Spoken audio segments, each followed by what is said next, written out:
The governor of the country's largest state, a likely future presidential contender, and one of the most prominent critics of Donald Trump, who currently holds elected office, is out with a stunning piece of news this afternoon. California Governor Gavin Newsom saying that he and his family have become targets of the Trump Justice Department simply because he has dared to stand up to and criticize Donald Trump. Here is some of Governor Newsom's statement posted online this afternoon. One by one, anyone who has challenged Donald Trump has ended up on his hit list. And today, I proudly join that list. After calling for my arrest last year, Donald Trump directed his Department of Justice to investigate me. And just in the last week, I've learned that his campaign has reached my own home. To get me, he's coming after my wife, Jen, a public servant, a woman who's dedicated her life to supporting women and girls. Someone who has done nothing wrong other than having the temerity to advocate for what she believes in. If they can't intimidate me, they'll go after the mother of our children. Donald Trump picked the wrong target. We have nothing to hide. His political operatives can take every record and read every page, but they'll be looking in the wrong place. Because if they really want to find corruption, look no further than 1600 Pennsylvania Avenue. Donald Trump is selling the presidency. He's running the largest cash heist in American political history, trading foreign tariff relief for approval of his golf courses, day trading behind the Resolute desk, reaping hundreds of millions of dollars in personal profit. And he's doing it openly. He's doing it on camera. He did it last night on the White House lawn.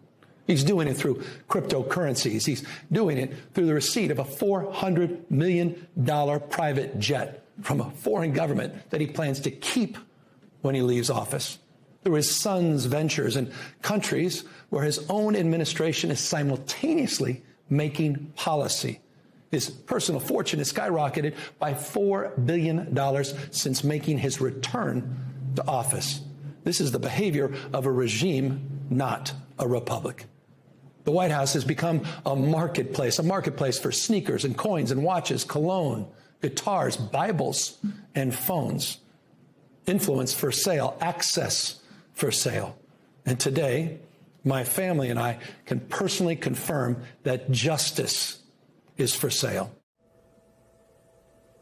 Aides to Governor Newsom say that at least part of the investigation focuses on the governor's wife, Jennifer Siebel Newsom, and that people affiliated with nonprofit groups that she runs have already been questioned by federal agents. Two sources tell our colleague Carol Lenig that a federal prosecutor's office based in Sacramento is focused on the tax filings of Jennifer Siebel Newsom. It began in early 2025 and is just one of several investigations centered around the Newsom family. Aides to Governor Newsom also say that the investigation picked up steam around the time that Todd Blanche took the reins at DOJ. That would, of course, coincide with the time he began very publicly auditioning for the role of permanent attorney general in earnest. The breaking news that California Governor Gavin Newsom has been targeted by the Justice Department, as delivered by Governor Newsom himself, is where we begin today with some of our favorite reporters and friends. New York Times Justice Department reporter Glenn Thrush joins us. Also joining us, NYU law professor and legal analyst Melissa Murray. She's the author of The U.S. Constitution, a comprehensive and annotated guide for the modern reader. Also joining us, former Department of Justice pardon attorney Liz Oyer is back with us. Glenn Thrush, take us through your reporting on this story. So basically what we know is what the governor has told us. The investigation, as far as we can tell, the reporting that we have done so far, and this is very preliminary, we just learned about this today, mostly focuses on the governor's wife and the not-for-profit that she runs. She's a documentarian. She's written about gender discrimination. There have been, over the years, critics who have scrutinized and criticized some of the donations they have taken. So this is apparently a tax investigation run out of Sacramento. We don't have a general sense yet that this is run out of Main Justice, but as I'm sure your viewers know, a sensitive political investigation against one of the president's hand-picked targets would have to essentially, if not be signed off on by the Attorney General, certainly within his realm of knowledge. But the one thing I would caution against is really assuming that there's absolutely no basis for this investigation. Obviously, Newsom wanted to get out in front of this story. So I would just caution folks to just wait a couple of beats as the reporting evolves to see if there was anything justified at the bottom of this. But I will say in general, it is uncanny. It is a heck of a coincidence that the only investigations that we keep hearing about involve Democrats and President Trump's targets. There don't seem to be any allies of President Trump's on these list of investigative targets that we are writing and talking about every single day. Yeah, I mean, tax crimes are serious, but so is physical assault against cops. So I take your point, Glenn Thrush, but I want to focus in on the part of the timeline that coincides with Pam Bondi being fired, Todd Blanche very clearly auditioning for the permanent job. Just put out there for me anything I may have missed. What we know is that Comey, after 2 failed attempts to indict him, is indicted over the seashell malarkey that even right-wing legal analyst Jonathan Turley calls Bill Barr's favorite smear BS. We know that the governor and his wife come under scrutiny. Who else that's a critic is targeted as part of Todd Blanche's audition tape? Well, as I reported the day before Bondi was fired, Bondi and Blanche had gotten together and identified a list of investigations to be fast-tracked. Newsom's name wasn't on it. Cassidy Hutchinson, the former aide to Mark Meadows, who testified before the J6 committee, was kind of at the top of the list, as was John Brennan, the former CIA director, who is now the subject of a floundering investigation in South Florida based on comments and an annex that he wrote into a report on Russian interference in the 2016 election. So there was a concerted effort by Blanche and Bondi at a time when Bondi felt her job was endangered to accelerate these investigations, to put everything on the front burner. Act Blue, the Democratic fundraising arm, that does appear to have some significant legal liability, potentially, in terms of an investigation, was also part of that list. Glenn, do you have any knowledge of any investigations that Todd Blanche has overseen or been a part of that do not include investigations in the category of Trump-directed retribution? I mean, they're not publicized. You know, the department.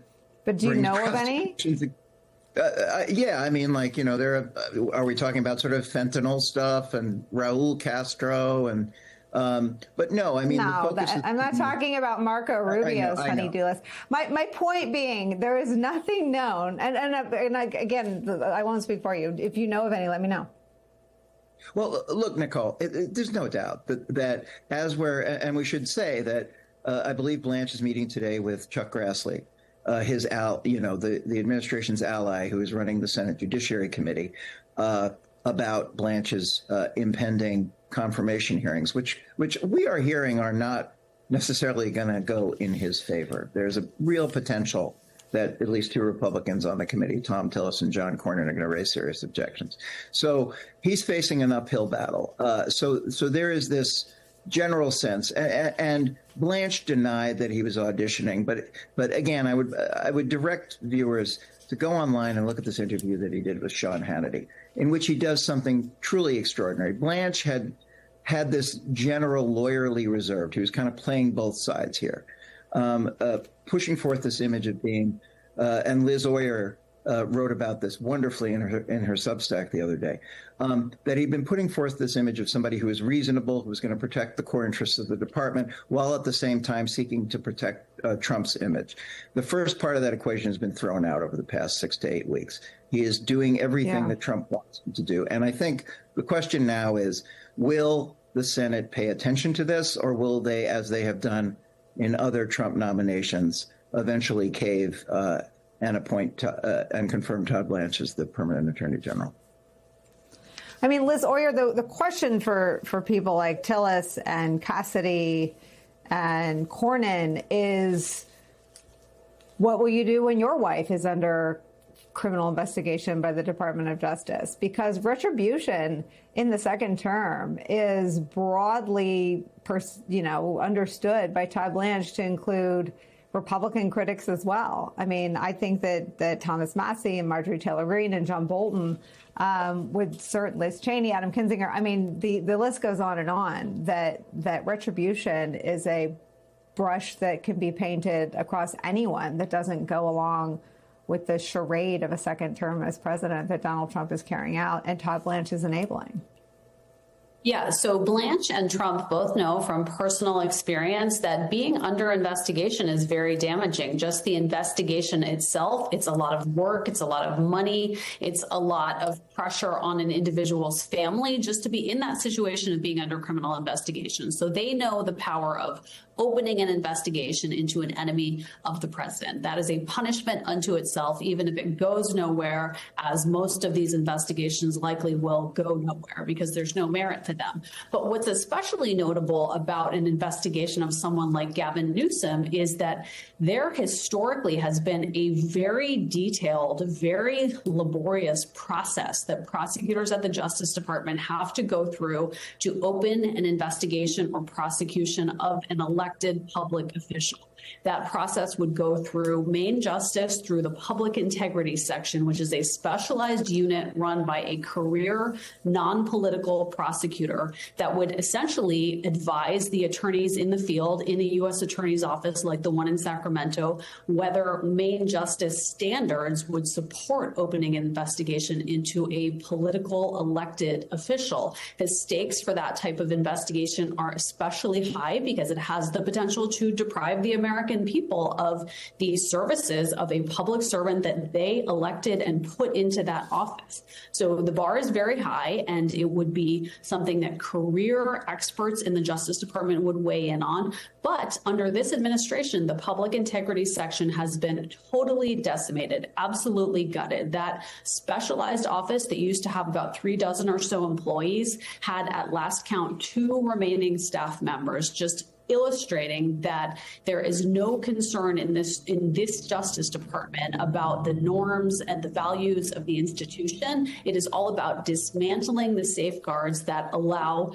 the president and his personal fixer, Todd Blanche, to get his enemies, to punish people, even when the institutional norms don't support that. And that's what really jumped out at me about the case of Gavin Newsom here.